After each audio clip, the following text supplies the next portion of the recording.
When that light hits the sky, it's a warning.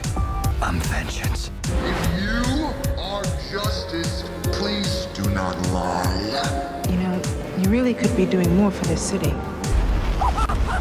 I got you! I got you!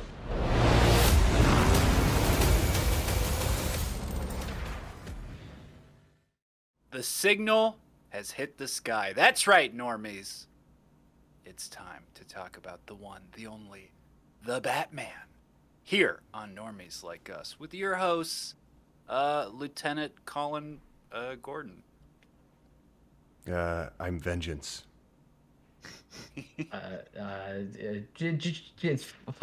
Just Joe. Sorry, Gotham.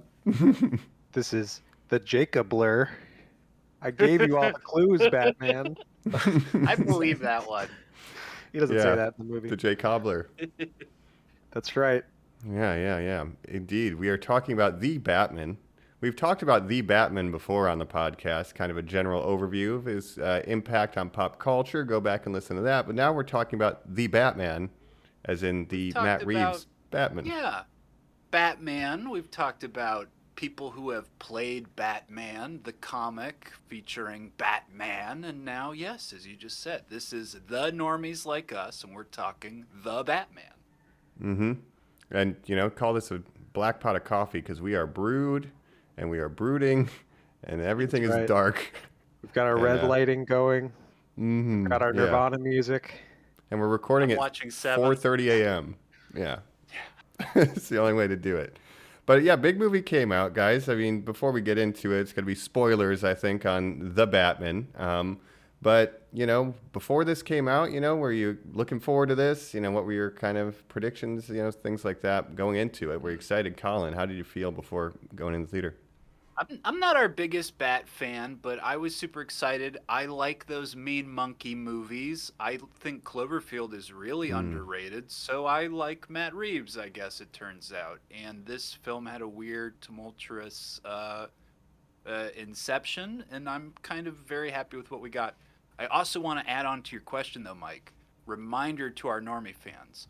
Prior to this, what was your favorite Batman movie? For me, that is Batman Returns. Okay. Then Joe, let's kick it to you. What were you excited for? What were you looking forward to this going into it? And what was your favorite Batman movie prior to this? Yeah, no, I was like, when it was first announced, I was really on the fence because I like the cast. I love Matt Reeves, big Matt Reeves fan. I just didn't want another sort of grounded universe. I wanted something a little more fantastical. I was hoping it would go a different way than it went. So I was underwhelmed, and then, you know, I got on board the second I saw a trailer. Before this, like, I don't know, man, it's tough for a favorite Batman movie. I rewatched a bunch of them this weekend leading up to seeing the new one, and I think Batman Mask of Phantasm is probably my favorite Batman movie. Great drop. Jacob, pass it to you then. How were you feeling going into this, and, you know, what was your favorite Batman? Yeah, you know, I was pretty excited going into this. You know, I like Matt Reeves. I like, you know, Robert Pattinson, the cast that they announced. I was interested in going for a younger angle and a more, you know, detective angle, which I thought was very interesting. In terms of my favorite Batman, I kind of have, like, I'm going to say The Dark Knight is my favorite Batman movie. I kind of have my tier one is probably this movie, The Dark Knight, and Batman Returns. That's like the top three. And then a tier below that, I have, like, you know, Batman Begins and Mask of the Phantasm and Batman 89. So, Gotcha. Well, let's turn the question to you then, Mike. Yes. So going into this, you know, again, I'm not a crazy, you know, DC guy, but I like Batman well enough, and I only saw the Fandom trailer, and I was like, I'm in, I'm down. Like when they're like, oh, the gun is like the bat symbol, and I'm like, okay, like this is kind of neat, like detective back in Detective Comics, okay. And I was just on board at that point, but I don't really know much about Matt Reeves. Like I didn't know he did Planet of the Apes or Cloverfield and stuff. And the cinematographer whose name escapes me, which we'll get into that, did a great job. But he shot Dune too, so he's building a career for himself this year, and so that was one of the things that stood out. So I enjoyed it. We'll get into it more, and then up to that point, it's like, yeah, Dark Knight was my favorite. I won't tell you whether this surpassed that or not until the end, but Dark Knight was kind of the benchmark, Phantasm animated, but I kind of separate I'll those say films. Dark Knight is my favorite movie that has Batman in it, but it's not my favorite portrayal of Batman, if that makes sense. Now, We're having a yes, Spider-Man scenario that is now. fair. Ooh. And obviously, Jacob, that's Zack Snyder's Justice League for you. But I think it is Obviously. important to set up, even though Joe and I's answers were different than both of yours, the consensus, nay, the movement that occurred with the film The Dark Knight is very important to point out for the context of this episode, where the character of Batman as a solo film character lasted, with his legacy where he was left off with. And here we are, a return to his solo film debut. I say we hit it. Let's fire up. Let's go to the Batcave and let's start talking about this fucking movie, guys. We're back. It's Halloween night and a creeper is peeping. We don't know who yet, and there's going to be a lot of peeping in this movie, but we're back. We're talking The Batman here on Normies Like Us, the latest DC blockbuster release, as we talked about, a Matt Reeves film, amazing cast. But to sum up the plot of it real quick, Mike. Yeah. Mike Wayne here. So, as Colin was saying in the open, Batman's coming back to kind of his solo film existence. He's not with the Justice League like Batfleck and stuff. He's coming back, to that Dark Knight kind of solo guy. And this is not an origin story, thankfully. It's a year 2 story of Batman. He's kind of been doing this for a while. He's kind of gotten too committed to Batman, less committed to Bruce Wayne, and there'll be more about that. But basically, there's a threat we see in the trailers. It's the Riddler, and he's basically like the Zodiac killer, kind of leaving clues for the old Batman. And they're trying to peel back the layers of corruption and lies that have been propping up Gotham's ruling class. So the mystery unfolds from there, and there's a lot of twists and turns, and now we're just going to talk about it. Full spoilers, or if you haven't seen The Batman, and Halloween night, they should have warned us we were in for a long Halloween because it's almost 3 hours long. They should have released this movie in October. Yeah. But anyway, I'm going to hush for I now. wonder why they didn't. Ooh, And, I'm still loving it, Mike. Pass it off to you guys. So, Joe, can I ask you, as one of the comic guys here, as I name drop things that I know very little about, there are a couple stories that this is taking influence from. Is that correct? Like the Long Halloween and Hush? Yeah, no, Long Halloween definitely. Hush less so, but Hush is just kind of like the latest catch-all, even though it's 20 years old, for like the greatest Batman mystery happening right now. Like that's kind of just what people throw it to. So I'll give it for that. But Long Halloween, Frank Miller's Year One, like those are kind of the biggest influences here. You're gonna And see Hush because of the Riddler angle of it all, right? Because the ultimate villain in Hush may be the Riddler, right? Spoiler alert, but Still waiting to see, I guess. yeah. So we're spoiling the comics But we know, too. I just don't want to spoil it. Yeah, we know it's Yes. going to be a trilogy of films too. So there might be more elements of this stuff leaking in. Who knows? But Oh, this I is the didn't know first that. one. They I didn't know want that. to. I'm happy to know that. Yeah, I think that's One the other plan. influence I want to throw out real quick, though, and say, Joe, you said your favorite movie, the freaking Phantasm. Phantasm. Thank you, Mask Phantasm. Oh, the It was called animated The series, Phantom just in Menace. general. Well, no, I would say literally the plot of that film of an unseen serial killer knocking off mafia people who are connected, and Batman solving a mystery. There is a lot of DNA to a lot of this stuff to it, right? Yeah, absolutely. Well, I'll say this about this new movie. While it's not, exactly like the animated series, I do think this is the live action movie that really nails the same feel or the same tone that the animated series have, and that I really appreciate that angle of it.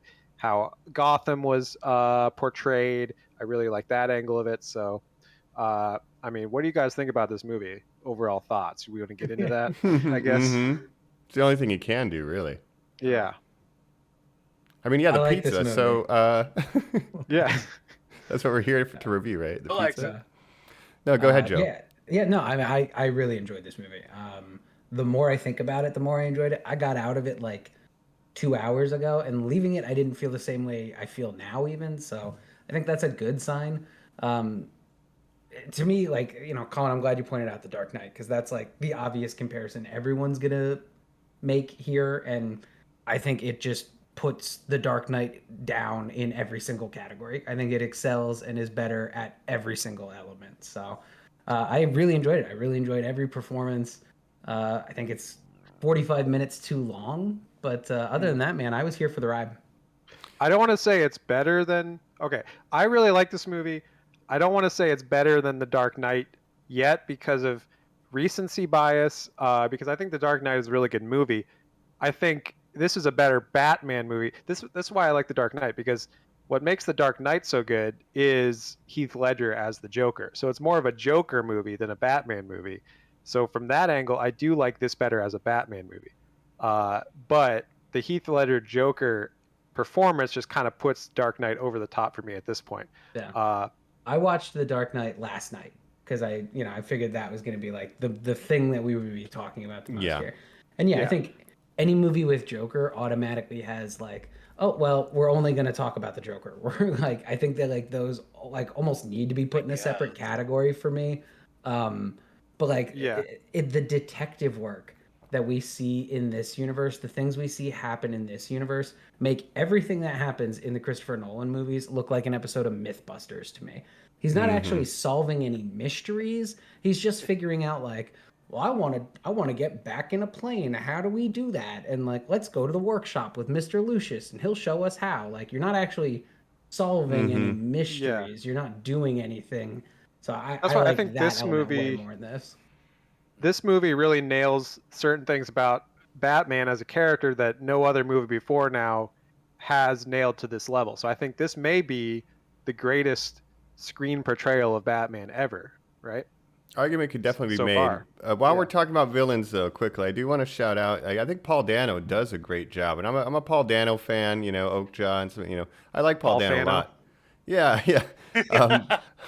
But you're not going to live up to say Heath Ledger Joker. That's too high of a bar. But I do think he does a really good job in this. Yeah. And I just think that's so unfair. You know what I mean? Like, I think Paul Dano does like an incredible job. He's wonderfully unhinged in this role.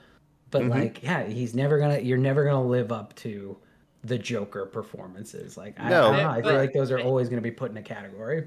I would say and again, you're talking comparative to Dark Knight, and this is the only reason we'd even have to defend it at all, is to even say that, to me, it's not the performance.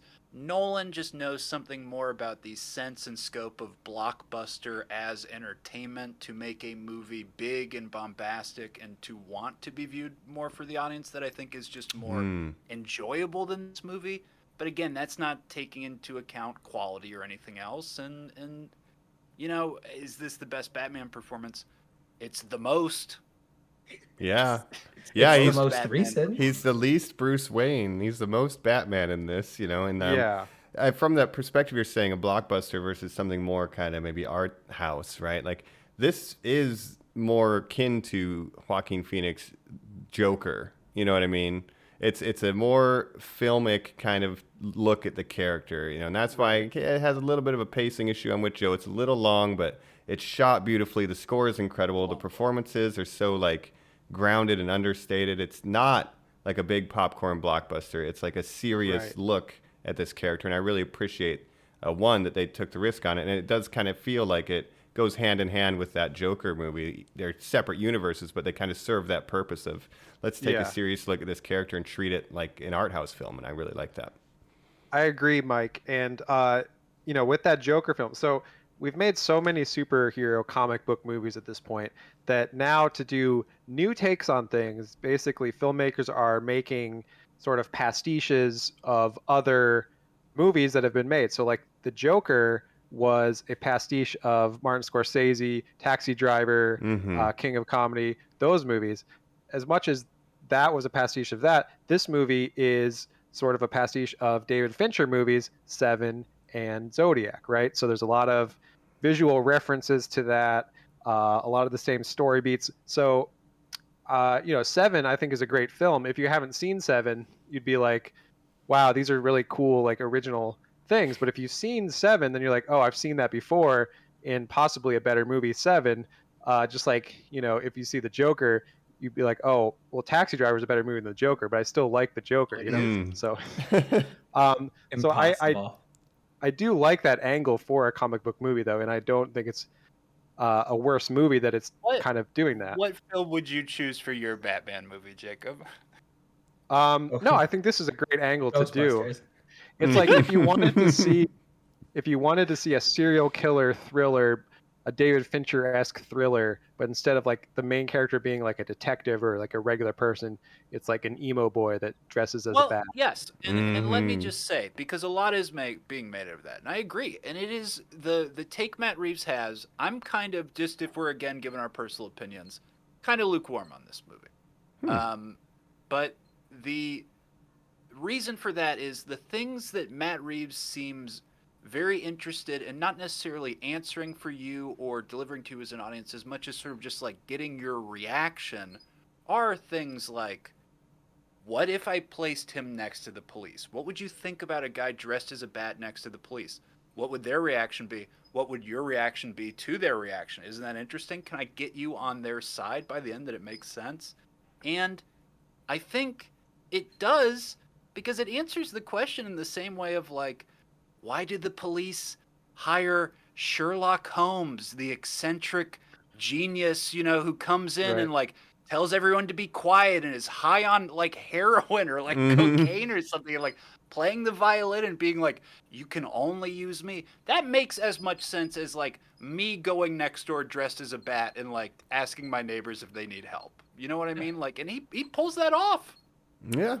Here's the other thing that's kind of bothering me about like the public perception of this movie. I thought it was funny. I thought there was brevity to this movie. It's narrated like a comic book. Joke's amazing.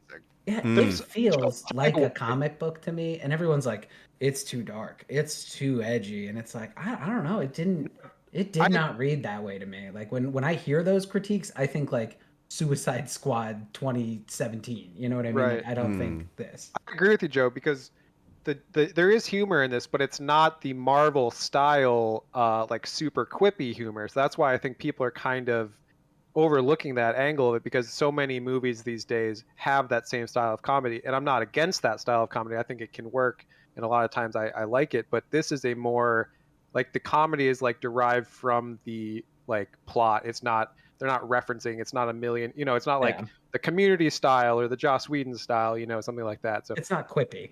Yeah. No, and none of the humor, it comes from Batman. Like he's the straight man, and any kind of the situations play off of him, but he's never making jokes. So maybe people are kind of taking that like, he's the most serious Batman, but the movie does have levity. I agree. Yeah. But I do think it's a very comic booky movie, and this is something Christopher Nolan, I don't think, ever understood Batman that well, and I've always felt like Christopher Nolan was like embarrassed to even be making a comic book movie in the first place. And so he made Batman as if it wasn't a comic book movie. I think the people that made this movie, they understand what Batman is, what comic book movies are. It still feels grounded in a way, but it also feels very comic booky in a good way. All right, so I have to go on this like sub rant real quick to put the Dark Knight criticisms into context here. Like, the year is 2008. You're a sophomore in film school. Christopher Nolan has not missed. He made Following, he made Memento, he made Batman Begins, he made The Prestige. Every single one of those is a banger. He makes a Batman movie that is critically acclaimed. People are loving this movie. It is the first superhero movie since Superman to be taken seriously by critics. It changed the scope of comic books. Iron Man was a big hit right before this, and then you had this. If these two things didn't happen the way they happened, there wouldn't be comic book movies the way there are now. And before Batman, sorry, good.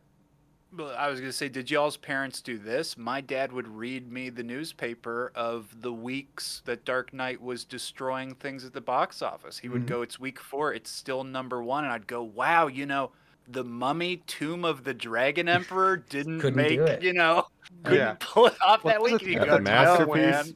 When Christopher Nolan signed on to do it, that he was going to do a more grounded take, whereas the only Batman before this that we had seen was the Tim Burton, Joel Schumacher Batman. Joel Schumacher ones, yeah, which were got 66. progressively less grounded, I guess. The darkest one we had was Phantasm. So Batman Begins was so different, it kind of shocked the whole system when you first saw it. No, you're totally right. You have that happen in 2008, and I am team like, this is the best Batman movie ever. I still think live action, it's way, way up there. And yes, a more serviceable blockbuster than The Batman. But then when The Dark Knight Rises came out, I fucking despise that movie. I think that is the worst Batman movie ever, hands down. And I feel like that's where it just becomes like, oh yeah, like Christopher Nolan does not understand anything about what he's been doing. And like The Dark Knight, it's hard not to be like, oh, that just like really worked out. Like he just really plugged the character of Batman and Joker into this story and it just worked. Yeah. Right. I'm not a big fan of Knight, that third Nolan movie either. I'm with you. I think it's his worst Batman movie. I wouldn't say it's the worst Batman when you have Batman versus Superman, you have Batman and Robin. But Yeah. I agree, and I also think The Dark Knight Rises suffered from basically everyone thinking The Dark Knight was like the apex of all Batman movies. Then where do you go from there? It's hard to top that. So I feel like he almost like suffered from expectations. But I have to say I love Tom Hardy Bane, so that kind of makes it a win for me anyway. So the main reason I wanted to bring it up is because of the length argument. The Dark Knight Rises is only like 11 minutes shorter than this movie. I just want to point out, though, back to The Dark Knight, and just to talk about the importance again of what we're going against here. People our age, a little bit younger, a little bit older, like Joe said, that sweet spot. If you just happen to be like in film school while this was happening, and again, like Joe set up, this guy who was the Spielberg of a generation, right? Like made like the biggest and the best movies. Normies, you have to understand, there are those people who not favorite superhero movie, not favorite Batman movie, favorite movie is The Dark Knight. I could, you turn on 10 seconds of that, I'll watch the whole thing. It could be the last scene, I'll watch it. That's the best movie that's ever been made. And I've recently, in my life, in the past week, have heard adults say that. And I've said, what is it about it? And they go, there's just nothing like it. All right. There's nothing, maybe, I mean, except the other two movies that are very similar tonally. But yeah, I hear what you're saying. But I guess that's just and the benchmark. I didn't want to drag it too far away, but like those are the obvious comparisons that everyone's making, and I just wanted to like put it in the context of like, I used to think like, yeah, that is absolutely my favorite Batman movie. I watched it last night after watching Lego Batman movie, Batman and Robin, Batman Forever, Mask of Phantasm, episodes of 66. Like Nolan truly got lucky. He makes good James Bond movies. He just got lucky that it worked out so well. What Jacob said to be being embarrassed, the part that he relates to, that we were saying he doesn't relate to Batman, he relates to being a rich white guy. Like that is what he likes about those movies. Yeah. Christian Bale, great Bruce Wayne, kind of mediocre Batman. Whereas this movie, there really is no Bruce Wayne. It's mainly Batman, and you don't really see the Bruce Wayne side of. But that's another like core tenet of Batman is that, Batman is his true self. Bruce Wayne is the mask, right? That's like one of the basic things that about Batman, and I think that's something that this movie gets. I think maybe in sequels we will see more of the Bruce Wayne playboy kind of air that he puts on when he's Bruce Wayne. But I just think this movie definitely gets the whole idea of Batman way more than Christopher Nolan ever did. So I agree with you there. Well, what's interesting too about this is they do such a good job of putting you in Batman's shoes. Like the choice of angles when he's grapple hooking or when you're literally looking through his eyes going into the crime scene because he has that device in his contact lens. You're looking through the binoculars. Like you really feel like even the angles car mounts. Like I'll talk about that car chase later, but they really put you in his shoes in a way that other films haven't. And as much as this gets the Batman the most, this is the Batman that gets himself the least, because the journey is essentially, I cannot be vengeance, I must become a hero. And then like the mayor, you should do more with your money, Wayne. You work on the city instead of just brooding. So this is kind of his self-discovery arc. He's still arc, starting out. He's still trying to discover who he is because he's. And we don't get to see that a lot, which is refreshing. It's year 2. Mm-hmm. Yeah, I like seeing that, where he's overcorrected his grief to be, I am just Batman, fuck doing anything with the Waynes, I hate being in public. I like kind of this version of him, and I'm looking forward to his continued journey. Like, we had 3 movies to get Spider-Man to feel like Spider-Man. Maybe we're gonna have 3 movies to get Batman to feel like Batman, and then everyone will be happy. Who knows? I don't, like he feels like man, Right. So I think this movie was really about him perfecting the Batman, right? Like that is he's existed for 2 years. He's not getting the results he wants. Yes. And he realizes I can't be vengeance. I have to be justice, just like you said. I hope from here we go into taking that people need hope idea, and that the next one is just as much about becoming Bruce Wayne as this one was about becoming Batman. And I hope that we get just as much screen time with Alfred as we did with Gordon, because I think everyone is pulling in like great performances. There's just too many people in this movie to all have their moments. So I hope in the sequel we get more of that second personality emerging, the Bruce Wayne, the rebuilding Gotham with your money, and like let Alfred have a bigger part of the story too. I agree with that. I thought Andy Serkis was good as Alfred, but he just wasn't in it enough. Same with, I even felt the Riddler, I thought that was a great performance, but I just felt like he wasn't even in it enough, that I didn't get the sense of, you know, he's kind of mysterious a lot of times, but I would have wanted to see even more of him. And I'm excited to see where this sort of franchise goes from here. But yeah, Colin, you said you're a little lukewarm on it. So what about it kind of isn't working? Like, is it Alfred? Is it, you know, the Batman's portrayal? What kind of is a little bit of a miss for you? It's long. Joe's brought up third act troubles. There's a lot of stuff that they just kind of need to get around that. Some editing could occur. I understand he wants to get everything in there. I understand, being with a studio, that the previous Batman film had to have an internet movement to get that Batman film released. Being like, actually, I would like to be in charge of how my film is edited. That completely makes sense to me. Yeah.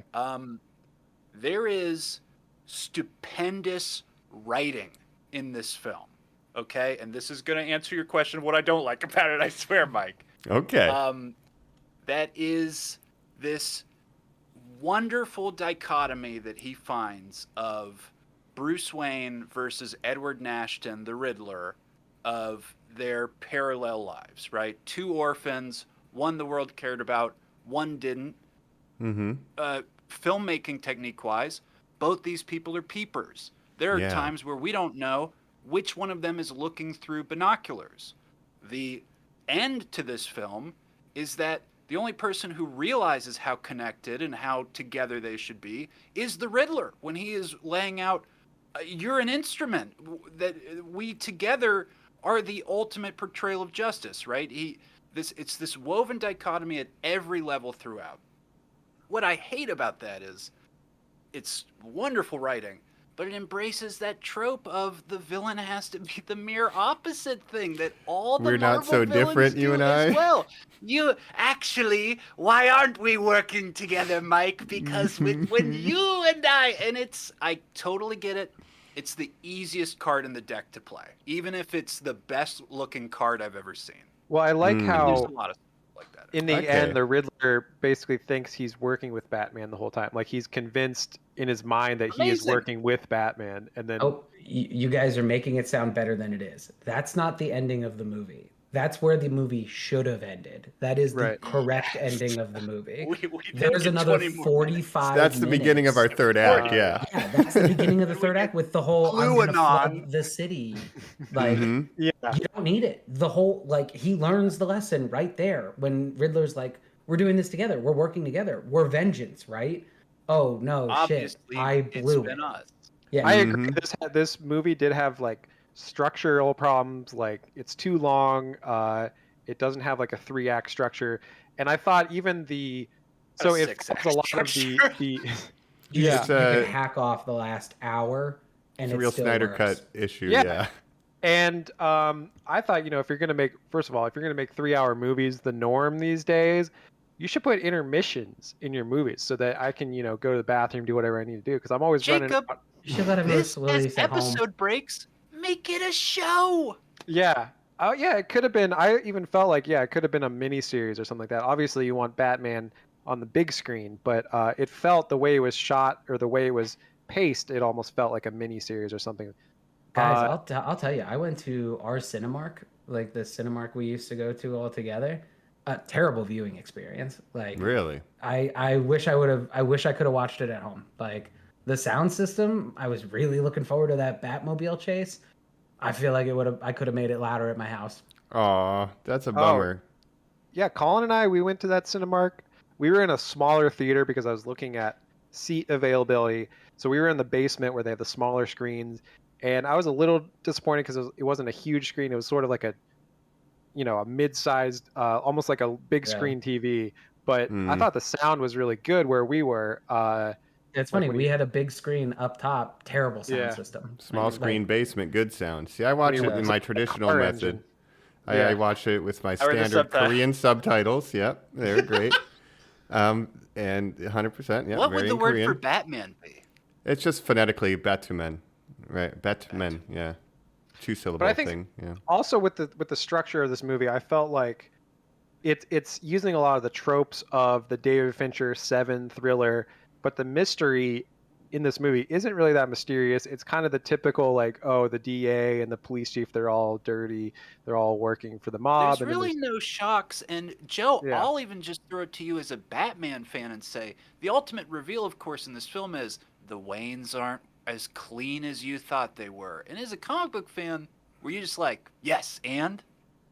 yeah, getting but into more Court of Owls type stuff, right? here's the thing though. Like, we're talking about The Dark Knight when really you should be talking about Batman Begins. Like, this is the first movie with this character, so there is a general sort of setup that you need to do. We're watching the mob guys fall out and be replaced by the Colin Farrell Penguins of the world. Yeah. You know what I Right. mean? Like, this is kind of that transitionary period. So to me, this kind of felt like at the promise we get at the end of Batman Begins, where Gordon is like, there's going to be escalation. Like, you're going to be doing this Batman thing. People are going to start doing crazy things like this Joker character we're hearing about. And that's kind of where we are now, where like, okay, this Penguin character is doing the eye drop drug movement now instead of Carmen Right. Falcone, the mob do guy like we've how- known forever. Yeah, I do. I like how they're like, oh, this is the head of the mob, Carmine Falcone, and this is his right hand man. He just goes by the Penguin, and he looks Yeah. like that. Mm-hmm. Yeah. No, you're right, Joe, because now also the city's flooded. Like, shit's fucked. Crime's just going to get worse. It's going to get a lot worse before it gets better. So now, all right, the Batman can't just punch his way to justice. He's got to use the Bruce Wayne He's side. got We're to be starting. the Bruce Wayne side. He's got to be. Yeah, so we're setting up. Like, there's room to grow here. You're right. So as the first movie, but I think it's. And like, more importantly, I believe that this Batman wants that. You know what I mean? Like, I believe that like there's a lesson that he learned in this. I feel like Christopher Nolan's take and Christian Bale's take is so cold and so detached that like even in The Dark Knight Rises, like there's zero chemistry between Christian Bale and Anne Hathaway. Like, they Yeah. are like two people who I could not imagine seeing in a room together and that they would have any interest in actually talking. Whereas Yeah. like Rob and Zoe, I feel like is way more palpable. It feels more real. I'm more excited to watch that grow. Oh yeah, and I love that they have great chemistry. I love Zoe Kravitz. Anybody that's in Mad Max Fury Road forever. Yeah, they have a palpable chemistry. She's great. Sorry baby, I could take care of myself and all that. She's charming. And I think just the casting is so good for everybody, even like we said, minor. And she is in it enough, but not a ton either. So we'll see more Selena in the future. Before we move on to anyone else, Catwoman, Penguin, Riddler, let's finish up with Batman real quick. Just want to do a round table. Do you like the costume? Did you like the gadgets? And the voice, the Robert Pattinson all. Please, anybody, Joe, please. Yes to all. I loved, next to Ben Affleck's costume, it's my favorite live action costume. I hate the fact that he couldn't move his neck in all those other movies is so silly to me. And the fact that it was always all black, I hated. So we kind of got the gray, the more traditional comic book look with Zack Snyder and Ben Affleck. This time, there are a lot of gray tones in there. It doesn't feel so one-dimensional, but also the way he just bleeds into the shadows is so smart. I loved the gadgets. They all felt very natural to me. I wish you would have seen better shots of them. Like we don't see him take out the Batarang and use it until like that Not third act. Well, we need. He does it like I 10 wanted to see times him in 5 actually minutes. use a batarang because he only uses it to like cut a rope. He doesn't actually Yeah. throw a batarang in the whole movie. So I'd like to see more of that. But I did like the costume. I like his how Christian Bale. He had everything set up. He had this super high tech Batcave and everything. Robert Pattinson, he's just starting out, so he's like kind of doing it out of his basement, very low tech. His costume looks like it's homemade. Basically, he's got like just normal like combat boots that he wears. Dead ass Batman. Yeah, I'm a fan. Loud combat. Well, boots. and even like the high tech still feels low tech. You know what I Yeah. mean? Like Yeah. like it's almost like submarine type footage through that contact lenses that he's like got to de-scramble. He's Right. scanned for the channel, Joe. What on Yeah. earth is he twisting those knobs for? I love his but I've done it wingsuit. in those Here we Arkham go. games, so I love it, man. It feels like Yeah, Batman yeah. to me. It's so true. Yeah, he and doesn't. Go He ahead. doesn't have his Lucius Fox yet. Maybe that'll be in the next movie. But Mike, do you love it? Oh, I mean, I'm just saying. I mean, I like that he doesn't have like a nanotech cape that can fly. It's like I got a special wingsuit. I got to do all this shit to get it ready, and then cops are Gotta coming, and zip it's like up. kind of a pain in the ass. It's like I like that it's a little low Don't fucking tech. chase me. And then he Yeah, like pulls yeah. fucking Yeah, he- wrecked on it. yeah, he like puts Yeah. his parachute out and like fucks it up and like I don't- falls and On a It bridge hits or his whatever. head Yeah. so hard. He uses And it he- one time. And he's like, so good. "Fuck." But it shows out he's like still learning. Like he's making mistakes sometimes because he's trying out like new technology in the field that doesn't always work out. Mhm. Now, do we think that was real GoPro footage? What I would call the most impressive shot of the film, the front of the flight suit. Do we think that was practical? I would say, yeah. Probably. The jumping the car through the fire was practical, so I'm assuming That's my favorite that shot. That was also practical. Because they do it a lot. They do it with the grappling hook. They do it with the wingsuit. There's a lot of on the motorcycle. You get a lot of that stuff, and I love it. And If you're gonna, yeah. So just to talk about that Batmobile scene real quick. One, favorite Batmobile live action since '66. Easily. Absolutely fucking adore Better. it. Oh I yeah. love it. I hate when the Batmobile is like a tank. I need the Batmobile to be a souped up car, and that is exactly what this is.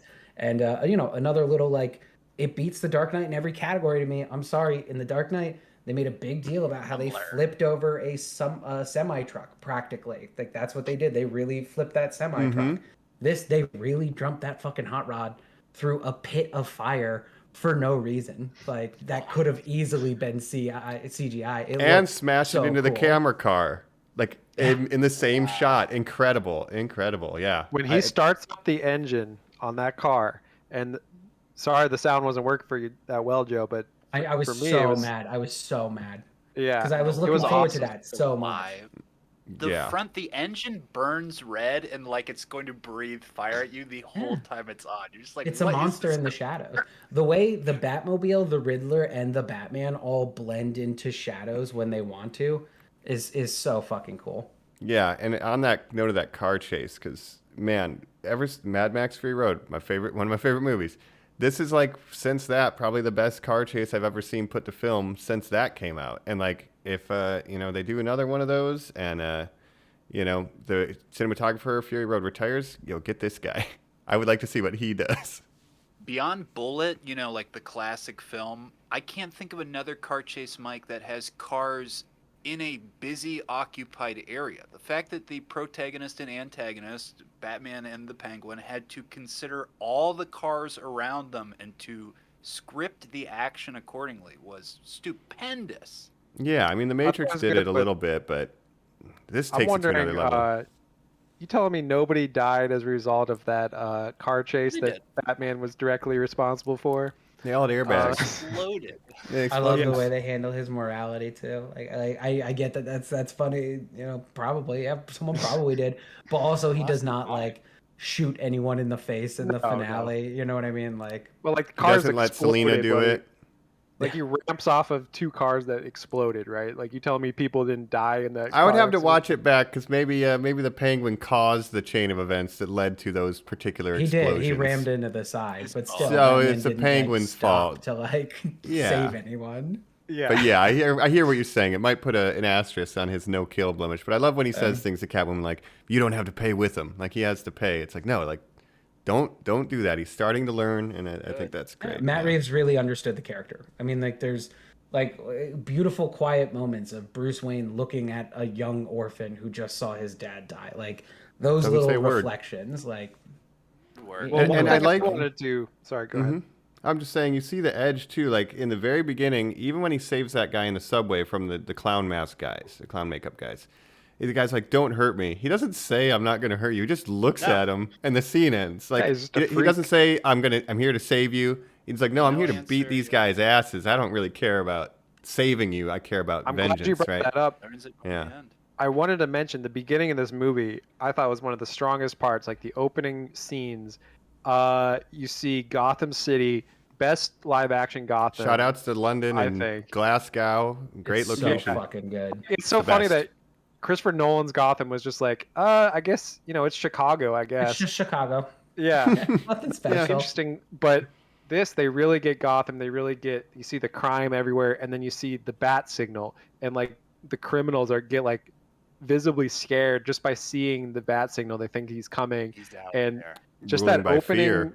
kind of montage of scenes of different criminals like getting scared by that, and then you see the band of goons On that a whole opening subway, was just do we see a awesome. trend here? Yeah. Joker, anybody? Right, and they got their face painted because it's Halloween. It's perfect. Mm-hmm. Do it. It's so comic booky too. Like it opens like a great comic book. Yeah, Like the and it's a Ninja great Turtles. intro to this Batman. I thought like it's like the perfect intro. Awesome. Tases a dude in the neck because he shot him. You can see him getting pissed off and like literally like upping the level of violence he's exhibiting upon them. Yeah, like you see him at that point. So I think it's a great journey. The And way like this Joe movie's said, shot, the way yeah. it's edited, the lighting. Shadows. Like I really like the lighting when with a scene that's like only lit by the muzzle flashes of the guns. That scene. Yeah, a was whole awesome. fight scene. Yeah. Yeah. Really good stuff there, I think. Anybody have a favorite action scene besides the car chase? Because that muzzle one, we get a couple big ones. Colin, what are your thoughts here? I would have to say the ending scene where, because this is a quote-unquote bulletproof Batman, but what that really means is he's constantly taking a wallop. Like Joe said, it's year 2. He has not refined the style yet, right? When he gets that shotgun blast from Cluanon, he's out, and Zoe Nice. Saldana's Catwoman is not sure if he's Zoe okay. Kravitz. Kravitz, yes. Zoe Saldana, no, how dare you? It's Star Trek. When She'd been Gamora down. comes in. Gamora Yeah. comes in. Right. Zoe Kravitz, and she thinks he is dead. Like, she has to defend herself. It's not going well. He needs to defend her, reaches for the syringe, and adrenalines himself, gets up and loses it. It's just, the concept of that didn't even, there's nothing introducing that prior to that scene. You're just like, in the moment, as horrified as she is with what he is Right. doing. The fact Yeah, that he he has a almost could syringe kill of that guy. adrenaline on him to use in case he needs it, it's just No hilarious. other Batman would be taking those hits, Jacob, and be like, I need to be prepared when I lose. This Batman's like, I might. And when I do, I won't lose. I You're like, specifically "Oh my have God." a port in my leg to allow Yes, entry. literally a medical port, Mike, built into the costume so that I know where to fucking go. Yeah. This kid, I mean, my God. I mean, he Yeah. says when he's talking to Alfred in the hospital at the point of no return in his character arc, he says like, I never really cared if I die. It's not about that to me anymore. I just couldn't go through the trauma of ever losing anyone again. Like Yeah. he has that emotional journey all before we even get to that third act. Yeah. And then, like you said, when you see Paul Dano in jail in that whole big scene, the confrontation, you could like, oh, he gets it. But it takes the Cluanon guy saying, I'm vengeance, for him to be like, whoa. And then we get a symbolic kind of baptism. Batman falls to the water to cut the electricity, and then he's reborn, at which point he makes his first gesture of aid to the citizens as opposed heroics. Well, Yes. yeah, and the person that he unmasks, Mike, is the person that Bruce Wayne interacted with at the funeral. It was That's the right. father who lost the kid who said, if I got my hands on this guy, I would kill him for what he did, blah, blah, blah, blah, blah. Bruce Wayne, a.k.a. Batman, did the wrong thing in that moment. Because the Riddler inspired that person because they were at a moment of weakness, opposed to, like Joe has been saying, inspiring this moment of hope that these people can pull through, right? And again, that is what he's realizing by the end of this movie. So goddamn beautiful. Any other, you guys said favorite fights. If you have any more favorite Batman stuff before I swear we got to jump to some other characters or something. Oh yeah. Any last Batman thoughts? Man, no, just I think we got it with the covering the theme. For me, I love the costume. I like that it's not like high tech. Like he doesn't have like a super tactical, like it's like just a regular button snap pocket. Like it's not like a special bat pocket. It's just like you could buy this at a surplus store. Right. He brings his costume in a backpack when he breaks into the iceberg. And the backpack is so massive. You're like, it's got to be that big to hold it. Yeah, yeah. I love how practical the attention to detail, I guess. Yeah, I love it. I love it. I like his, there's some good grappling hook stuff in this. He uses the grappling hook a few times. Love it. And yeah, when he tries to use that, you know, he tries to use the parachute and he fucks up and he like crashes. Like, I think that's like awesome to show that Batman isn't just infallible all the time. Like everything. My he does back. isn't perfect. Yeah. Spider-Man 2 moment. Yeah, I mean the adrenaline, the grappling hooks, the contact lenses, like all the gadgets really worked for me. Yeah, I mean like I don't have a favorite fight sequence because every fight sequence he kind of fought everyone the same way and I kind of loved it. I mean it was just, you know, that hand-to-hand brutality. Yeah, visceral. I think that's the best way to describe him in this movie is visceral. So, yeah. Every aspect of him. So let's talk about another visceral person, someone who will grab you, cover your face with duct tape. Let's talk a little bit about the Riddler. Yeah, I mean, if I could jump in then on the front end as a Paul Dano stan, he's great. And the way, like you were saying, Colin, earlier, you know, you never know who's looking through the binoculars. Even the opening of the movie, it's like, oh, this is little Bruce Wayne. It's a rich family in the penthouse. This is the Waynes. We're gonna get the whole thing. No, that's, you know, the mayor, and it's the Riddler who's spying on them. And then we have Batman spying on them. And the whole thing is, you both wear masks. You're both taking the law into your own hands. And so you got to be careful with how you go about that because you might inspire people to do really bad things in thinking they're aligned with you, which is kind of what we get out of the Riddler. You know, he's kind of misinterpreted what Batman's goal is, or so to speak, and he thinks, oh, we're buddies. Well, we're friends. he has good intentions. Like everyone he's killing is like the corrupt mayor, the corrupt DA, the corrupt police chief. Like he's trying to expose people who are doing bad things in positions of power, but he's just going too far with it and killing them because he's, you know, a psychopath or something. But right. I mean, he's mentally ill. Like this is the first time we've really seen someone who ends up in Arkham who should be in Arkham. You know what I mean? Like you could tell he's sick. Like I really appreciate that angle of it. How it was.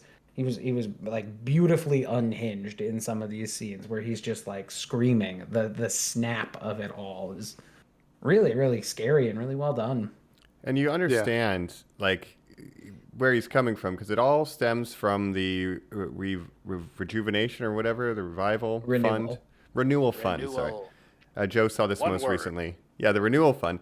And so you have Riddler was a forensic data analyst, so he's like he's able to get the information and see where the money goes, kind of, you know. And so as soon as Thomas Wayne died, all these corrupt people just swooped in and started passing portions of that fund off, and the orphans never got help. So you have Orphan Riddler looking at Orphan Bruce Wayne, who's rich and happy, even though his parents are dead, and he has this resentment from a very young age towards the people in power who were supposed to help him and never did. And it's a strong motivation for him, but like Jacob said, he's just going about it the wrong way. But I like the character, and he's the perfect villain for this movie. He's not Heath Ledger Joker, but he's the perfect villain for this movie. And I think it fits a lot of, you know, current events going on. But I think the Riddler, he's kind of like a guy that would be on 4chan. You know, he's kind of isolated from society. He's on 4chan all day. He's doing QAnon. He's talking to his 500 subscribers, you know. He's got 507 subscribers. You know, you only need 500 to get 40 of them to take rifles somewhere. That's the scary part. You don't need 1 million to do some crazy shit, and that's a very scary aspect too. But like the best conspiracies are the ones that have a basis in truth, that they just go too far with it, and that's what the Riddler is doing, right? So I think it works really well. And again, the humor angle of this movie, I think the Riddler is really funny at times too. Some of his riddle, like the thumb drive, I thought that was hilarious. You know? Picture of the year, the best movie of the year at that point. I've seen some people saying what he's doing aren't riddles. I 100% disagree. The last thing that is inside every card is always a question that has a pun or ironic answer. That is a riddle. The best one Yeah. is so El Rata Alada.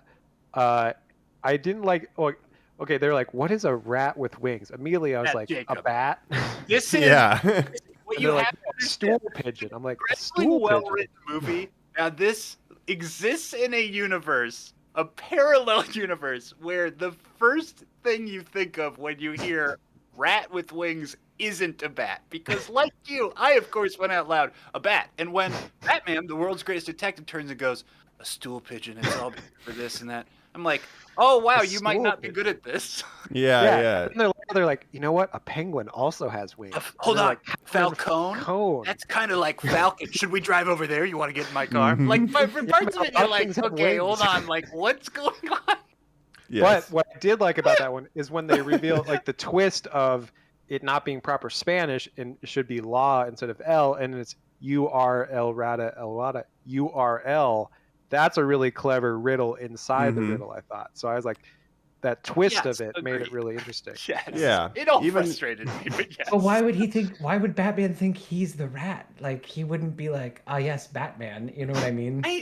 But the way that it's phrased, Yeah. Joe, it makes no sense. The conclusions they immediately start coming to. Yeah, It's yeah. wild. And the fact that the penguin is the one to point out the bad Spanish. He's like, don't you guys know Spanish? I'm the penguin. What are you guys doing here? Yeah, the greatest detectives in the city. Oh yeah, he's giving Yeah. him shit. That was great. Colin Farrell, by the way, did a great job. I didn't even yeah. recognize him. You said you as didn't even Penguin. recognize him. Please, No. yeah. Reactions to the Penguin, Mike. Did you like him?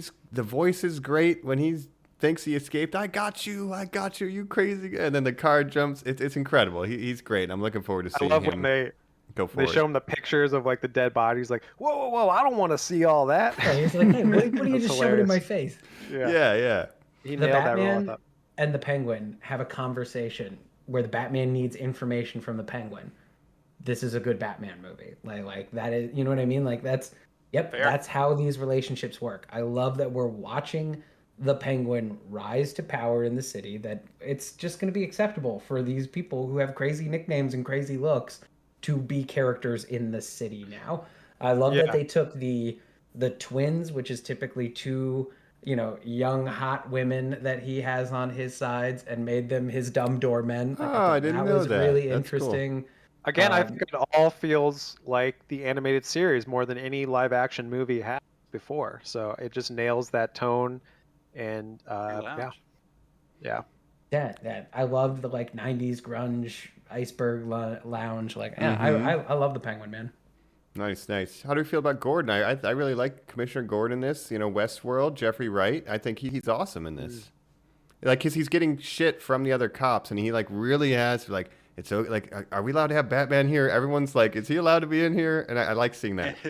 I like that. This is the only place where it really feels like a weakness to me to not show origin story stuff. To just jump ahead to this year 2 and go like, Gordon, you're one of the good ones. I know that. You know that. We're best friends. Obviously, this is how we operate. Is a very jarring thing to kind of. Well, Gordon's not commissioner yet. He's only a captain or a detective or whatever. Lieutenant. But he's apparently the only good cop. The rest of them are corrupt or just think Batman's a He's freak. gonna kill me. No, you're a good cop. How do you? Well, I don't know. He might not know that. He could probably still kill my kids. Yeah. No, Yeah. I've already decided. Well, Gordon By the didn't way, even know what's that the erotic chief was Pilata? corrupt. Yeah. But another joke that I really liked in this too is when Batman's touching the evidence, and someone's like, "Hey, he's gonna contaminate the evidence or whatever," and Gordon's like, Wearing "No, he's gloves." wearing gloves." Yeah. Or the multiple times other police officers who clearly Gordon has either paid off or is just close enough come in and go like, somebody else is coming, like, you gotta get this fucking guy out of here, man. And he's like, okay, go. Yeah, the go. And homies. he's I shooing each love other out of all room. of that. I'm so glad I didn't have to watch them build the trust all over again just to skip the actual detective parts in between movies. You know what I mean? I like that we're getting they already work together. There's already a system in play. There's already a bat signal, but it's not at the top of police headquarters. It's somewhere else. Construction I need site, yeah. one line, Joe. That's all I'm saying, where it's like, hey, man, when you saved my life on the Zaz case, obviously, you know, I've been in debt to you, and like I help you out here, but like you got to play by some of our rules, and you know, just like a Batman, you know, like brooding, not responding to that. That's Well, it. it's interesting because Gordon trusts Bruce Wayne or Batman implicitly more than anyone else. Meanwhile, you know, Wild Batman, about. he's a young guy. He's in his early 30s. He's not like, you know, super established or anything. So yeah, we don't really get the idea of like why would Gordon trust him so much. But do you like Batman coming in when all the cops are there? Because that's another thing I was like, normally wouldn't Batman kind of come in afterwards and him and Gordon look at the evidence after all the other cops left or something? He usually doesn't show up in front of all the cops and just like stand there like. Crime scene. Yeah. Personally, I like It it. depends on. I like it because it skips a part of the story that I'm overseeing. I'm sick of seeing, like, the Frank Miller takes on Batman. Man, I'm sick of the like no one likes him, the cops don't like him. Like, I'm sick of it. I've seen that story so many fucking times that I like that you're just showing me a story where like, yeah, he's got, you know, Lieutenant Gordon trusts him. They pay off these people. They set up this place where the signal is. Maybe next time we see him, things will be different. Like, that's enough for me.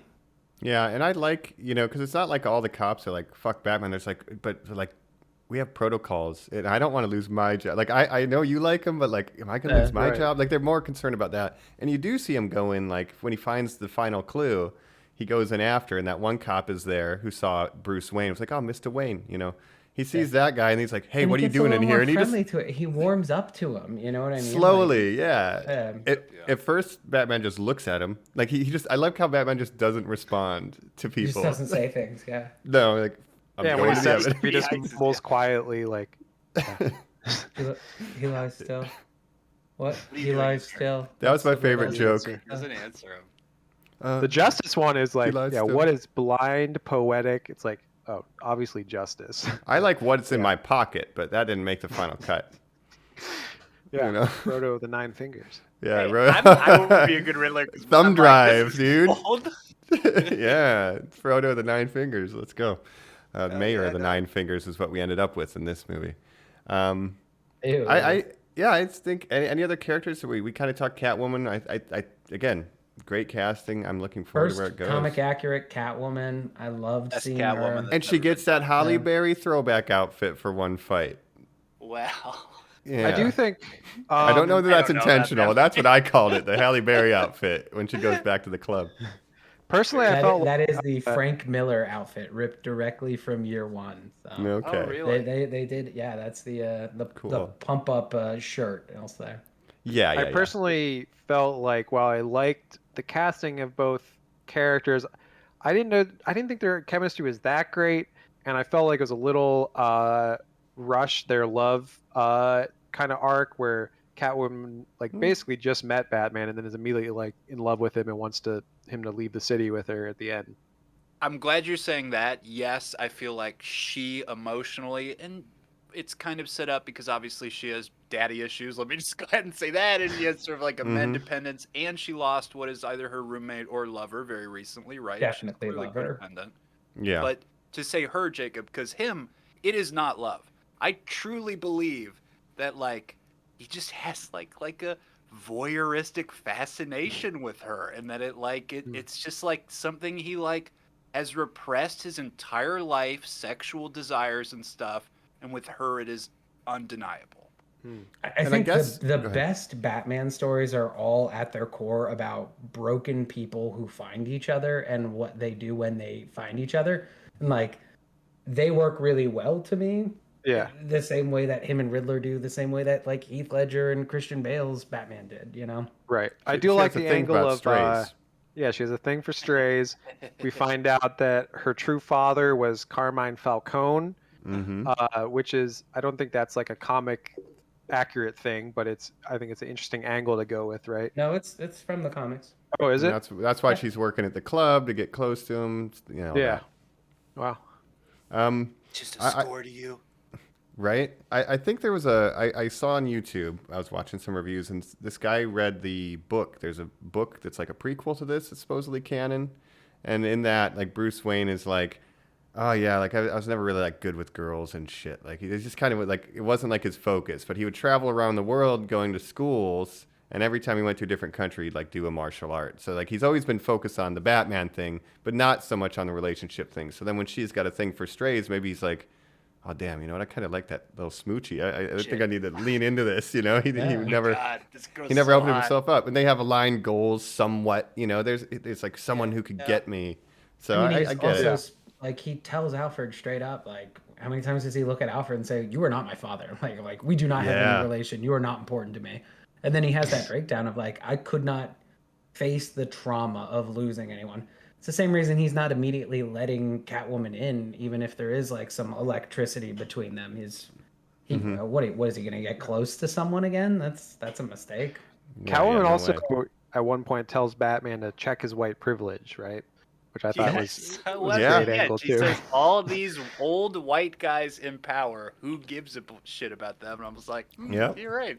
Thank you. Yes, Kravitz. we need to hear Yeah. that. Then they have their Fast and the Furious, you know, separate ways on their motorcycles. He looks in the mirror until she disappears. Will he ever see her again? Who knows? It's a good shot, Mike. It's a great shot. A GoPro shot And that again. music. This movie's over. We're fucking done. You know, Also, post he cred, had really. transformed the drifter bike that he had the whole time into a bat cycle for the first time. Like, you know, it's got the fronts all different and that. Ah, yeah, I saw that too. I didn't know if that was the whole time. Nice catch. And even though the tumbler motorcycle drives up a wall and flips around, I prefer everything in this. Yeah, I never everything in this. Like the Batmobile in this is so much better than the Tumbler. It reminds me of Thomas Jane's Punisher vehicle, where he puts the metal shades on it. Like it's very DIY. It's much more badass and way tougher, but it reminded me a lot of that. I know we said we hate it, but when was the last time you guys watched that snarky Anne Hathaway Catwoman? Last night. It's garbage. No, not a fan. Even if the little hat's weird to me for Zoe. No, I'll still take like the it. bandit. Again, Sort of, the what would ski you call mask. that, Mike? Yeah. It's a modified Nolan ski tries mask. to, Yeah. Christopher Nolan tries to hit those same themes of like wealth inequality and that kind of thing, but it just doesn't Operation work. Clean Slate. Yeah. Yeah. It's But the awful. whole thing- Do you know yeah. how like- hard it was growing up looking like me, Anne Hathaway, a white supermodel? Like, I Oh, have man. no idea. I'll tell you, I stand by it. I watched that movie last night. It is the worst Batman movie ever. Bane's whole plan is like a riff Wow. on Occupy Wall Street. at the time, which was big. But like, yeah, it's really stupid. And then the Talia al Ghul reveal, it's not very good. Oh, No. it's awfully handled, and it's only 11 minutes shorter than this movie. Like this movie is, I think you chop that last 45 minutes out. Like, Well, there's a lot of my slow, take. like he slowly reaches into the cage and like takes out the clue. Like Something Very slowly. Yeah. Here's the thing. I loved it. I would watch 8 hours of it, but I get why people are like, I don't like this because it is just like the length as moody much as emo music. yeah, it's very moody. But I don't have a problem with the length as much as just put it in intermission if I'm watching it in theaters because I hate having to miss part of the movie. But You got to go to that know website that I have tells to you the go. best time to go. Yeah. Yes, Jacob I got my left at large a Cherry really good Coke. time, I will say. He Yeah. seemingly, because it wasn't a plot point. You left during the car chase, but you did Well, miss. it's better some than stuff. Spider-Man when I Very left during cool. Aunt May dying. man. Yes, which was Oh, geez. ridiculous. When you came back, you were like, "What happened?" And I was like, "The most important thing in the movie." The most important thing in the last 3 movies. Yeah. Yeah. Hold on. I want to say one last question I have about this plot-wise and stuff, and then I think we can probably jump over to maybe final Yeah, I think thoughts, so. whatever else we want to do here. Mhm. What was the purpose and point? Because it seems like everything is very purposeful in this movie and well written and has a point, but Batman gives up chasing the Riddler, who he believes has gotten away. All the cops storm in. He's about to have a big brooding moment where he's like, I guess I'm going to go back through the clues. One of the cops gets on the radio and goes, hey, we just got a tip. You know the Riddler who just ran out of this building and how none of us are chasing after him? Actually, he was just spotted at a diner nearby. Should we all go get him? And Batman's like, let's go. And everybody rushes over there. Why on earth was that solved with a clue or a tipper, like a It's like a civilian downstairs calling in neighbor, and being right? Just like, I don't yeah, remember. it's that's just like a news thing or a real world detail of like sometimes the cops lose people and it's like up to regular Joes like us. I mean, think of Peacemaker. What happens when in that first or second episode when they can't find him? Is they go and canvass the neighbors and stuff, and someone must Yeah. have said, "Oh, someone came down the fire escape."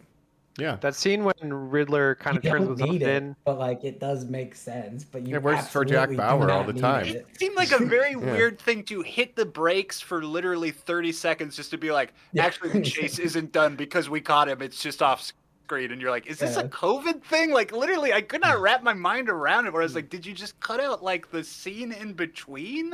Well, I do think that Oh, diner yeah. scene where he kind of turns himself in, that is another sort of homage to Seven, the scene where Kevin Spacey turns himself into the police, very similar-esque, you know. Obviously, Mhm. something he had designed of like, this is where the end point of the plot is. But I like, told you don't I'd see you in hell.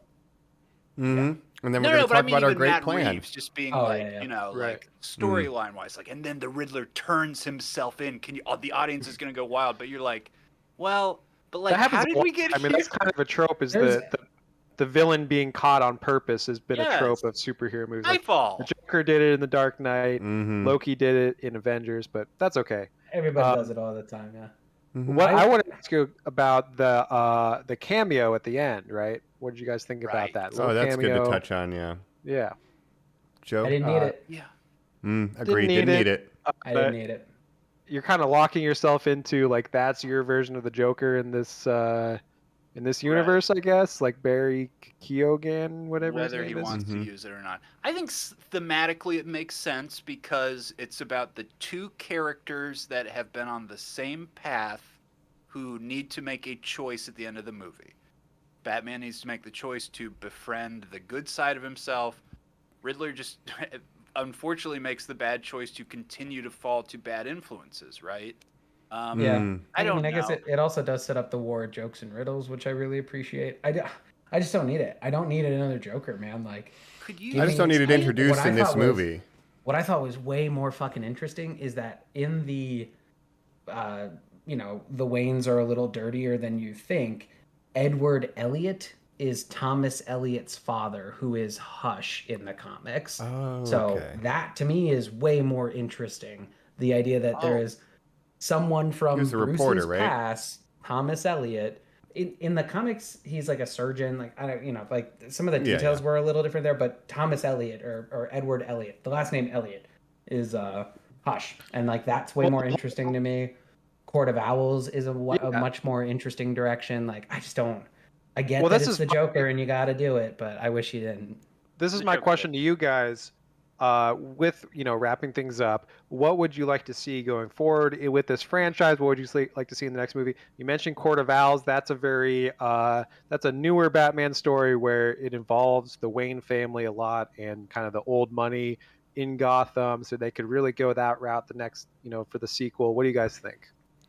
What I want more than anything is a movie that is about him becoming Bruce Wayne. So I want him to use his money to rebuild Gotham, and I want in rebuilding Gotham to unlock some secret of the city, and that is the mystery we follow, whether that be Court of Owls or whatever. Like I think you can have a detective story, and you just got to change the themes a little bit, and it needs to be about how this person who only knew how to inspire fear is trying to inspire hope.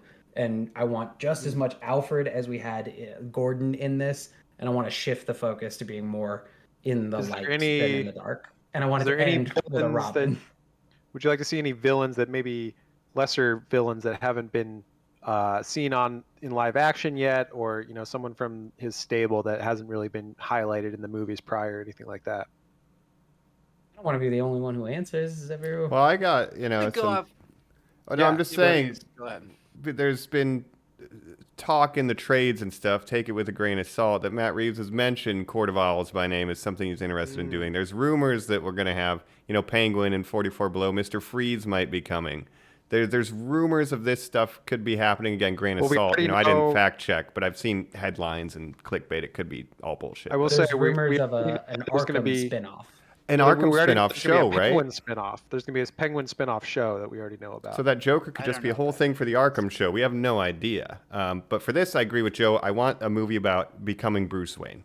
That's what I want. I could throw in like a business, you know what I mean, Joe? Like I would like to see him have like a human rival, whether that's, another industry. It could be fucking Oliver Queen or, Lex Luthor wants to move in. It could be fucking Maxie Zeus is a businessman who, blah, blah, blah, blah, blah. Well, that'd right? be fun. Someone like that, Right. yeah. But my question to you guys is, because you just said all those iconic characters, Mike, where you're like, what about Mr. Freeze? What about this?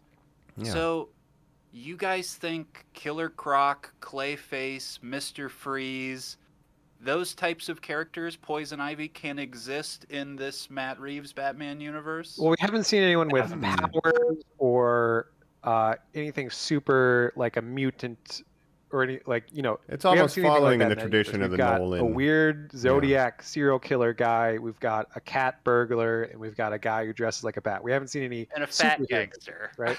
And all of those people have like superpower martial arts and like contact lenses that are also devices and shoot up adrenaline. I don't think anything's what Mr. Freeze shoots ice. That's too unrealistic. That's it. Well, Some of the Clayface other ones I get would be you're hard saying to do. like Yeah. I wouldn't jump to them next, but I don't know. Like I buy this as a comic book universe. I buy comic book things could happen in it. Yeah, I could love see that a they- Mr. Drugs are like Freeze. eyedropper drugs. Like that's Yeah. weird And enough. Joe, in this movie, they're name dropping Bloodhaven. They're name dropping, Arkham Asylum. Like they're Hell yeah, they're really dude. going for the comic book angle of it. Like they're not shying Yeah. away from canon stuff at all. I think so too. It doesn't Yeah. feel silly to me. It doesn't feel unrealistic.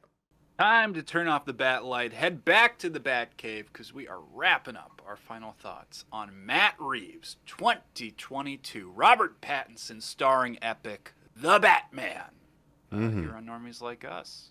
And we'll give our final thoughts here. What do we think, boys? I think, first of all, Well- we're wrapping it up. We're going to do it with duct tape, Riddler style. No more lies. I want to know what you really podcast. think. Yeah, exactly.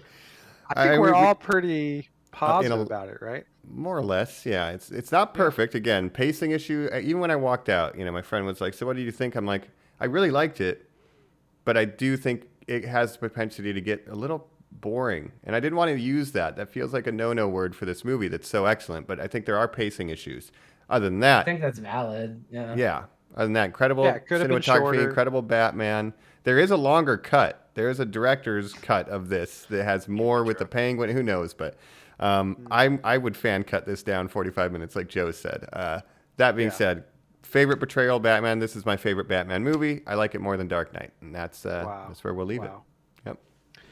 For me, I just want to say, awesome cinematography, lighting, editing, art design, score. We didn't even really talk about the score Sound too much. design. Oh, good. Michael Giacchino. Am I saying his name? Giacchino. Giacchino. Fucking That, How to that's how the Penguin would say it. Giacchino. Giacchino. Big fan of him. He did Lost. He did a bunch of other stuff. This score is super interesting because it has that Nirvana song, and it has Ave Maria, which kind of comes and goes. These two motifs that kind of go in and out through this whole movie, that in a really interesting way. Like obviously they just play the Nirvana song like at the beginning when he's on his motorcycle, but then that theme comes back in motifs, and it's really interesting. And then they have Ave Maria. They have like so many choirs doing Ave Maria through this. But it's incredible. Big fan of that, like how that fit with the tone of everything, like really well made. I think, it's the best live action Batman portrayal for sure, in my opinion. I put it up there with Dark Knight because I still think Dark Knight is a really good movie. It's just not the best Batman in a movie, but it's my favorite movie that has Batman in it. Okay, fair enough. But it's not the best Batman movie. So I think this is a better Batman movie, but I think The Dark Knight is a better movie with Can I Batman. asterisk really quick my final thing? The Yeah. reason I like it more than Dark Knight is because even when I watch Dark Knight, it looks like stuff that I've seen before. Like I've seen blockbusters. Yeah. This has things like when the car is upside down and he's stepping out of the fire. Like there's shots in this movie that I've never seen before, and I love that with the craft. And then last thing, it's the most brooding we've ever seen Robert Pattinson, and he was in Twilight, but he's so much it goes down so much easier here because of everything else around it and the writing and the performance. And if he was a bat as a vampire, he would be a vampire bat, I would assume. But that's the joke I had to get in. Thumb drive, 2 thumbs up for me. Robert Pattinson. And Yeah. I've been That's it. big fan of Pattinson for a long time. Pattinson. Thank you. You know, he was disrespected a lot. He was in Twilight. Him and Kristen Stewart were kind of looked down on by a lot of people. They've both made really interesting choices post Twilight. He stars in this movie. It's a little known movie. I don't know if you've ever heard of it. It's called Good Time. Good Times. Yeah, the name Good of Times. the opening convenience store. Safdie nice. Brothers. That's a great movie. He's done a lot of indies. The Lighthouse with Willem Dafoe. He's made interesting choices. Kristen Stewart too. She's nominated for an Oscar this year. So you have he's Batman. She's nominated for an Oscar. Princess Diana. Yeah. Who would have thought? You know, 10 years ago they're both in Twilight. You never know what's going to happen. But I think he did great. And I just want to say about The Dark Knight. I don't think take out Heath Ledger's Joker. It's definitely not as good of a movie as this movie. But that performance for me puts it over the top. But you know, I still like the Riddler in this movie, so I think it's an interesting take on the Riddler.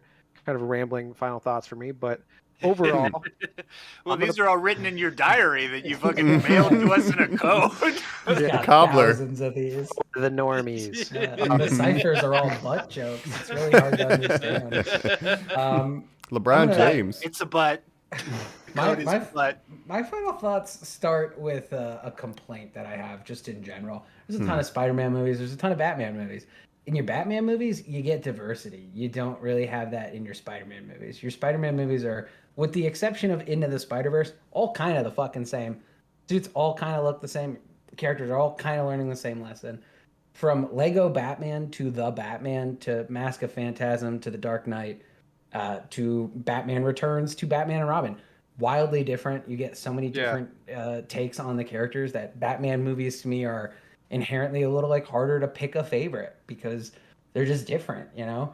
If you wanted to give me though a Batman that's more rooted in realism, your options are going to be the Nolans or the Reeves. I would take the Reeves every single day of the week. I just think it's a more interesting depiction. If you are a person who is watched this movie, loved the Batman, you've never read a comic book, you just know the character from the movies, the video games, and the TV shows, and you're looking for comics that feel like this, Batman the Black Mirror is a wonderful little serial killer story about James Gordon, Commissioner Gordon's son. Arkham Asylum is kind of an art house book about the inmates of Arkham that kind of has a painting style to it. So yeah, those are 2 that I would recommend on top of the Long Halloween, the Year Ones. Those are kind of the ones you expect to get, pitched. Those 2, and then the Sean Williams, I think that's his name, the White Knight stuff. I think if you like the style, especially kind of the hot rod nature of this, the White Knight, you're gonna want those. Don Toretto would be proud of that Batmobile. Yeah.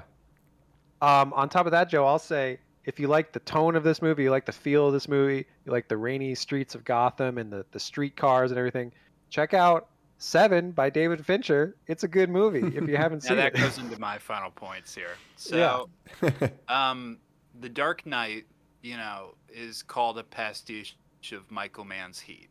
Okay. And honestly, you could keep going to the Michael Mann well because there is a lot of Manhunter DNA, the first Hannibal Lecter film in this film that we talked about today.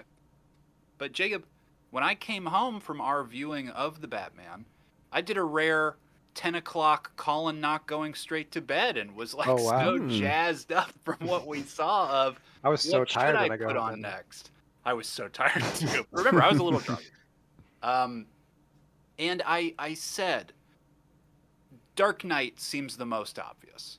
I went to put it on and it just did not feel right because I thought that is such a lateral, the grounded, quote unquote, but it's really, that's not what I'm going for here.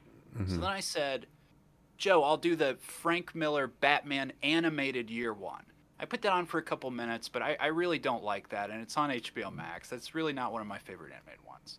And then I thought, okay, Seven or Zodiac. And Jacob, like you just said, I thought I will fulfill what this is doing genre-wise, opposed to actual content of Batman. And that was wrong too. Right. It didn't match up. You know, there really is a reason that you know, there's not a 7-2. You don't watch the continued adventures of Brad Pitt after he What's finds in the his box wife's again? head. You know, yeah, exactly. Like it's not like there's another film where he's like, and this guy, you know, or True Detective. It's not like we continued on with those guys again. You kind of these big dark stories like this, you really can't. It makes me nervous for the sequel to this, but you know, there's tone-wise just a reason that that wasn't matching up to what Batman was. I ended up doing what Joe actually, the one he had mentioned before, one of our kind of favorites. I just threw Lego Batman on and just went like, I just want to celebrate the joy that is Batman, right? And I agree with you that there really does seem to be this multitude of Batmen that you can really digest and reach out to. I'm harsher on this one, I think, in an opposite or maybe polar just swap of recency bias, where I kind of just want to push it away because I'm like, no, like that, it can't be the best. I could come around to this one. I end up very much loving when a person has made a very personal work of art. I talked on and on about The Suicide Squad, how James Gunn has like made a trauma film come to life. He literally put Lloyd Kaufman, the man who gave him his break, in that film. He's so loyal, he's so genuine, you know. And here we have something that is being called a pastiche over and over again, but I think it's what Matt Reeves wanted to make. I think it's what he was inspired to make. And I'll do you one better. The person who is a famous comic book writer, Jeff Loeb, who has worked for Marvel and DC, with Tim Sale, the artist, made the comic book The Long Halloween. And that is about a serial killer who kills on Halloween, and Batman has to stop that serial killer.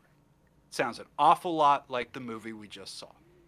Now, Jeff Loeb is such a celebrated, incredible writer that he's a tenured professor at the University of Southern California, where he teaches screenwriting. And his #1 student that he ever had was named Matt Reeves. Oh, wow. So what we saw is a film of a guy who got to really honor the work of his mentor. Like, at the end of the day, like, I'm just a sucker for that. Like, that's like fucking cool awesome. as shit. And I just like, I kind of inherently love it because of that.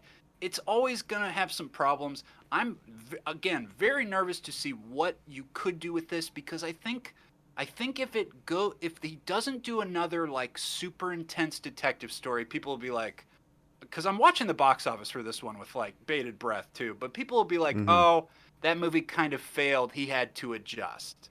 But if he doesn't, and he kind of just like leans into what I think are the weaknesses of this film, then he's not going to make a very good movie for the follow-up. So I hope there's a middle ground. Well, I like that this movie kind of shows that, you know, we have so many Marvel movies, and that's fine, and I like most Marvel movies, but you can do different kinds of movies that are comic book movies. You can do different tones, you can do different genres even. They don't all have to have the Marvel style, and I think hopefully the success of this movie is showing that to a certain degree as well. Yeah, I think There's been detective comics with Batman since 1939. I think there's room for more movies in this universe. And people want to see that on the big screen, right? That's what DC stands for, right? I mean, but moving ahead with I will say, quote unquote future of Batman, the future of Detective Comics. Now, I said up top, my favorite movie is Batman Returns. The Batman is returning another time. I will literally get to see Michael Keaton in the upcoming Flash. That makes me very nervous. I don't want any of that, actually. Right. Well, that's why I was... so the future of DC, before this movie, you get like a trailer of all the DC movies coming out this year. It's like... You get very confused. Yes! Aquaman 2. It's like... Black okay, Adam. these are characters that have like met Batfleck, and now you have Robert Pattinson in a whole nother world. Like, what is DC doing? And what is Warner Brothers doing? Zachary Levi's Shazam, Jacob, he will never interact with Robert Pattinson. As far as I am led to believe, I don't know if that's true. I'm we have no fine idea. with that though. Like, just It's give real me my fine like- Batman stories. I don't. You can keep everything else. Yeah, I just saw, when I saw that trailer, I was like, oh, this is like a real mixed bag. Like The Flash, Black Adam, Shazam, Aquaman 2. Like, how And many the of those one are you movie I'm actually seeing in interested in? theaters this year, Yeah. and the one I'm sitting in theaters now. Like, Right. It feels like, like they obviously don't know what to do. But then this has been doing great in the box office domestically. Like it's been doing really good. I've heard, the first weekend numbers. Some places It's were done charging over more. 100 million in the first weekend. I think that's good, right? 128 So- right now, and the budget was 100 or 211 or something like that. So It was a Okay. very expensive film because of But COVID. we're They had to also- shut it's down still all- got like 100 million more to make. That's just But opening weekend. there's no major movies coming out until the summer cycle. So it has like 6 weeks to itself. So it could make that What do you money. mean? But We the have point is, Morbius coming out next week. Ryan Reynolds, The Adam Project on Netflix. Netflix On only. Netflix. But you could totally see them course correcting, right? What I'm saying is they could just be like, this is our new cinematic universe. And because there was a rumor that they had people in Superman and Wonder Woman costumes on set for scenes that didn't make it or whatever. So it's like, Right. whether it was just a news thing, like, oh, here we are in Metropolis, and they saved it. Who knows what the hell it was? But they could just totally be like, this is our universe now, Matt Reeves' universe. This is feel like- DC. Yeah, the Batman future- Year 2 with Todd McFarlane as an artist. That's another one. Check those out. Fights I feel like the Anarchy in future those. of what DC does, it kind of hinges on how this Flash movie does when it comes out. It's been I in don't like production for a hearing million years. The Flash is a Uh, pivot point. They could go anywhere yeah. they want. It really Because bums they me could out. literally do Flashpoint Paradox and change whatever they wanted about the universe to say, oh, Pattinson is the new Batman now because after the Flashpoint, things changed. I don't want him It to hang doesn't out with Gal matter. Gadot. No, but Not even Never. Look, I don't care about any of that. I just want more Nirvana. Replace the blue or red with blue. Set it in the winter. This one was in the fall, and just let's load it up. And give me a baby. political thriller, like President's Men or something, like where Bruce Wayne is on the corporate side getting information, but then Batman is also trying to solve this Yeah. political I like that. thriller. Yeah. And he's doing missions with Alfred instead of doing missions with Gordon. Come on, let's do it. Yeah, let's go. All right, you got your idea. Warner Brothers, hit us up. Yeah. You're welcome. With that signal, call us. Yeah. Robert What if there was a Pattinson- talking monkey in it? Yes. I do want to mention Robert Pattinson said in an interview recently he's interested in being in Dune Part 2. If you remember Normies, go back and listen to my Dune episode. I said What? he would be a great casting for Fade Rotha in the sequel of Dune. Let's make it That's the happen. Thing part. We're going to get Amazing Spider-Man 3. We're getting Fade Rotha. Robert I Pattinson, predict is Jacobs. happening. Yep. Fade Rotha, he's the Sting part from the Lynch one. Yes, yes. That'd be incredible. Oh, that would be I don't know great. if, I don't know if there's any plans to put Robert Pattinson in that role, or if he would even be in that role, or if he would be a different role. He's but he got said he's crazy interested. hair. Yeah. I guess Yeah. it's Six-pack, crazy that's all you Barry need. Keoghan in that part. Oh yeah, so it'll be Yeah. Joker instead of Batman. But Yeah. Yeah. Who knows? Well, let's see if we can make it happen. In the meanwhile, I think we got the bat signal. I think it's time for us to get on out of here. We got to punch some bad Let's guys. do it. Yeah. We'll run like the vigilantes we are. We got to get out of here. Normies, hit us up with your Batman thoughts before we zip away in our flight suit here. At Normies_like_us. Give us your thoughts on Batman.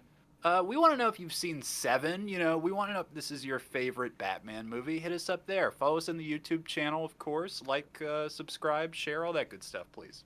Mm-hmm. Absolutely. And, just no more lies, okay? Just tell us what you think honestly when you do correspond with us. That's all we ask, okay? All right. Now, meanwhile, I found some interesting numbers when I was reviewing this stuff, so we'll get out of here because I have something important to tell you all in a riddle. This has been the Commissioner Colin. I'm Vengeance. The Batman Jozoni by Little Caesars. and this is the Jacob Lure. Thanks for watching, my 500 subscribers. 507. He's climbing, baby. Figure out where to buy Wow. your mask in the comments. He's trending right. now, yeah. All right. Well, we really should have talked more about the pizza. That's my biggest regret for this episode. But other than that, I think we did great. Thanks, everybody, for listening. Bye. Bye, Vengeance.